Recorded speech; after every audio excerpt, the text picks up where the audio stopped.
जून 2005 में लाहौर के अलग अलग जगहों में एक महीने में 14 लाशें मिली। उनका बेरहमी से कत्ल किया गया था। ये बात ये थी कि हर लाश के साथ एक खून भरा पत्थर मिलता था। इन सब का कातिल था आमिर कयूम। लेकिन सवाल ये आता है कि आमिर कयूम ने इन सबको क्यों मारा? तो हर लाश के साथ एक खून भरा पत्थर मिलने का क्या मतलब था? 15 जून 2005 लाहौर के किसी इलाके से फुटपाथ से एक लाश मिली जिसका बेरहमी से कत्ल किया गया था। पुलिस उस लाश की तहकीकात कर ही रही थी कि अगले दिन एक और इलाके में एक लाश मिली और उस लाश के साथ भी एक खून भरा पत्थर बरामद हुआ।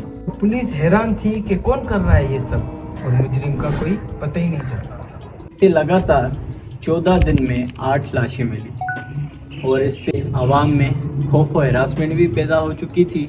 और पुलिस की अजीब बात ये थी कि इन लाशों को कोई पूछने नहीं आ रहा था, इनका कोई वारिस नहीं आ रहा था। पुलिस ने मुजरिम से ज्यादा उन वारिसों की लाशों पर फोकस किया ताकि पता तो चले कि उनको मारा क्यों गया।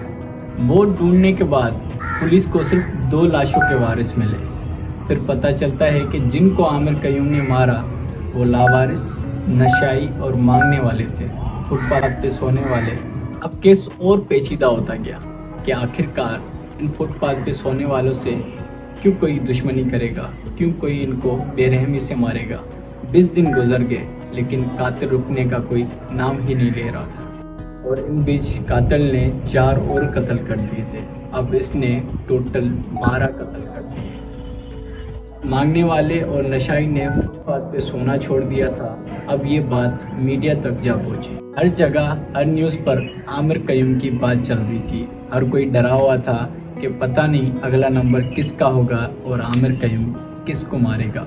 10 जुलाई एक फुटपाथ पे आमिर कयूम एक और कत्ल करने गया तो वहाँ पे एक सिक्योरिटी गार्ड ने देख लिया और उसने शोर मचाया तो आमिर कयूम के पीछे वो भागा तो उसका शोर सुनकर एक और बंदा सिक्योरिटी गार्ड के साथ उस आमिर कयूम के पीछे भागा, लेकिन वहाँ से भी आमिर कयूम फरार हो गया। वो जिस शख्स को मार रहा था वो भी बच ना सका। अब उसने टोटल 13 कत्ल कर दिए थे। 13 कत्ल करने के बाद भी लोगों को ये पता ना चला कि आमिर कयूम कौन है और क्यों कर रहा है ये सब। 18 जुलाई 2005 वो दिन जो सबको पता चल गया कि आमिर कयूम कौन है और क्यों कर रहा है ये सब। 18 जुलाई की रात जब आमिर कयूम एक और कत्ल करके भागा तो लोगों ने उसे पकड़ लिया। पहले तो खूब मारा, फिर पुलिस बुला के अरेस्ट करवाया। जब आमिर से और उसकी फैमिली से पूछताछ की तो पता चला कि आमिर बचपन से ही दिमागी मरीज था। आमिर कयूम को छोटी छोटी बातों पर गुस्सा आता था। इसी गुस्से की वजह से उसने अपने भाई बहनों को भी उनसे मारने की कोशिश की।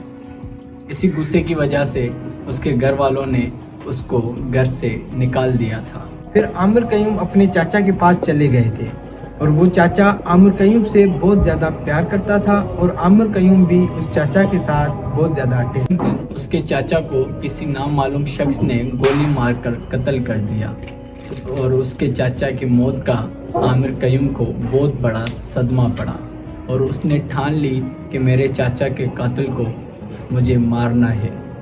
लेकिन उसको ये मालूम ना था कि आखिरकार मेरे चाचा का कातिल कौन है। इसलिए वो अपना गुस्सा इन फुटपाथ पे सोने वाले मजलूम लोगों को मार के निकालता था। पुलिस ने पूछा कि तुम किसी और चीज से भी मार सकते हो, आखिर हर बार इस पत्थर का इस्तेमाल क्यों? क्योंकि आमिर 8 से 10 किलो का पत्थर उनके सर पर मारकर कत्ल कर देता था। फिर वो खून भरा पत्थर उठाकर साइड में रखकर भाग जाता था। आमिर कयूम ने पुलिस से कहा, जब हथियार सड़क पे पड़े हैं तो मैं फिजूल में अपने पैसे खर्च क्यों करूं? तो पुलिस का ये कहना था कि हमने अपनी पूरी ज़िंदगी में आमिर कयूम जैसा कातिल और जालिम शख्स नहीं देखा था।